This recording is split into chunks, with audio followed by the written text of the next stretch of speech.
नेपाल से खबर सामने आई। जेन जी के नेतृत्व में चल रहे विरोध प्रदर्शनों और हिंसा के बीच अब जेलों में भी बगावत शुरू हो गई है। नेपाल की कई जेलों में कैदियों ने आगजनी और तोड़फोड़ की और हजारों की संख्या में कैदी फरार हो गए। ये भगोड़े अब भारत की सीमा की ओर रुख कर रहे हैं, जिससे भारत के लिए टेंशन और ज्यादा बढ़ गई है। बुधवार दोपहर राजबिराज जेल में हालात तब बिगड़ गए जब कैदियों ने ब्लॉक बी में आग लगा दी। धुआं फैलते ही अफरा तफरी मच गई और कई कैदी मौका फायदा उठा करके वहां से भाग निकले। जेल अधीक्षक गंगा योगी ने यह बताया कि कैदियों को काबू करने के लिए सुरक्षा बलों को आंसू गैस के गोले तक दागने पड़ गए, लेकिन कुछ कैदी दीवार फांदकर भागने में सफल रहे। आग बुझाने के लिए दमकल की गाड़ियां और नेपाली सेना तक को बुलाना पड़ा।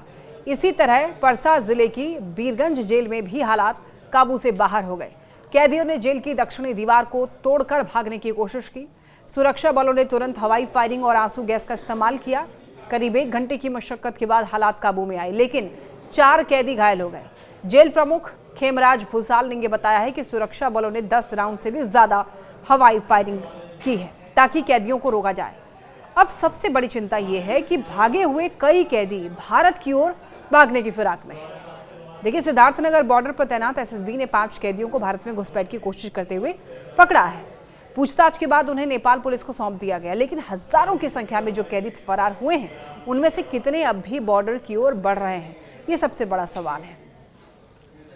काठमांडू की दिल्ली बाजार जेल से भी बड़ी संख्या में कैदी भाग निकले हैं। वहां भी भ्रष्टाचार विरोधी प्रदर्शनों की अफरा तफरी का फायदा उठाकर कैदियों ने जेल तोड़ी और वहां से फरार हो गए। हालात को देखते हुए भारत नेपाल सीमा पर हाई अलर्ट घोषित कर दिया गया है।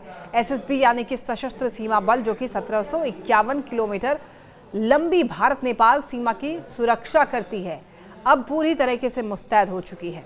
अधिकारियों का ये कहना है कि नेपाल में पुलिस की स्थिति बेहद ही कमजोर हो गई है।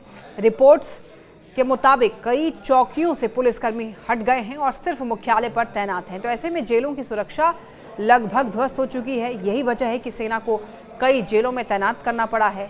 भारत के लिए ये स्थिति बेहद गंभीर है।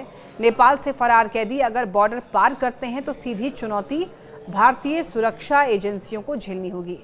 सवाल ये भी है कि नेपाल की राजनीतिक अस्थिरता और अब जेलों से फरार कैदियों का ये संकट कहीं भारत नेपाल संबंधों में नई मुश्किलें तो नहीं खड़ी कर देगा।